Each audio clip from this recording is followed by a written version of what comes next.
Today, we're diving into a really fascinating question.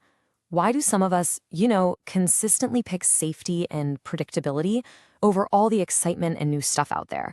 We're going to unpack the deep psychology behind what some people might just call boring choices. I mean, does this sound like you? Maybe you're the friend who always suggests the same restaurant, or you'd just much rather have a quiet night in. You see everyone else chasing thrills, and you start to wonder, hey, what's wrong with me? Well, as we're about to find out, the answer is absolutely nothing.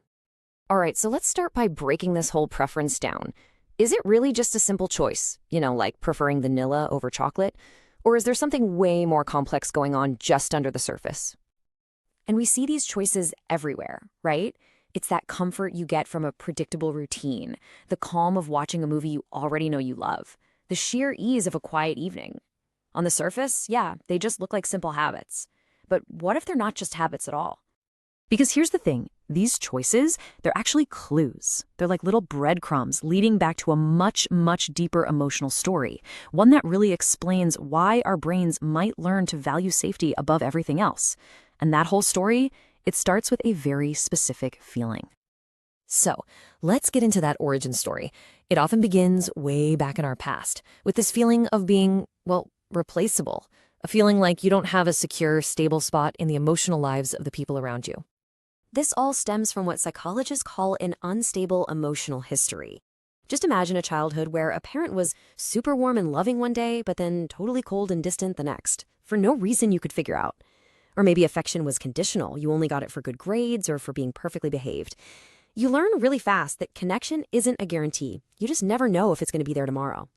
This whole experience creates this core emotional wound that's just perfectly captured in this one single powerful sentence.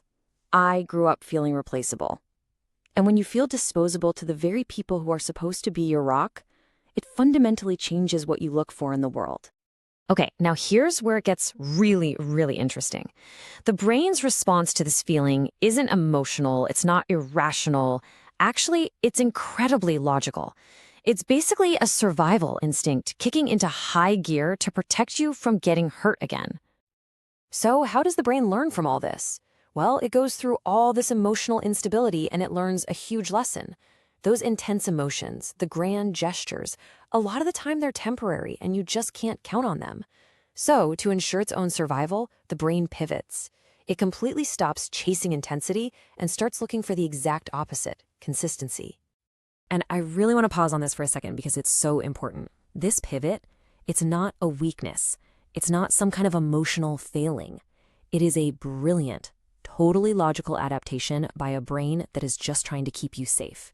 It's a smart move based on past data designed for one thing, self-preservation. And this brilliant adaptation, it leads to this fundamental shift in what a person values. Their priorities are just different. They're operating from a completely different value system now. This slide just lays it out perfectly. Look at the trade-offs. Temporary affection gets swapped for enduring loyalty. Those emotional highs are replaced by a deep need for emotional safety. And unpredictable excitement, that gives way to dependable, honest-to-goodness connection. You're not looking for a spark anymore, you're looking for a steady flame. And this all leads us to what becomes the absolute number one priority, loyalty. Think about it. For someone who grew up feeling replaceable, loyalty becomes the most valuable currency there is. Why? Because loyalty is the direct antidote to feeling disposable. It is the ultimate promise of, hey, I'm not going anywhere. Affection is great, but loyalty is about survival. Okay, so let's bring this all home. Let's pull it all together for the ultimate reframe. We started with this idea of a boring choice, right? But what we've actually uncovered is a powerful, intelligent strategy for building emotional security. Which brings us right back to our first question. Are these choices really boring? Or are they a conscious, deliberate choice for peace, for stability, a choice to build a life that feels safe and grounded and secure? So, the next time you or maybe someone you know opts for that quiet night in, remember this. It's not about avoiding fun. It's about building a secure foundation, one predictable, reliable, and totally okay choice at a time. And this is probably the best way to think about it. You're not being boring. You're an architect. You are carefully, thoughtfully designing and constructing a life that can handle any emotional storm that comes your way. You're building the architecture of emotional security. So, I'll just leave you with this one last thought to chew on. We tend to think of strength as, taking big risks and chasing excitement. But what if we've been looking at it all wrong? What if the quiet, consistent, safest choices are actually the very strongest ones we can possibly make?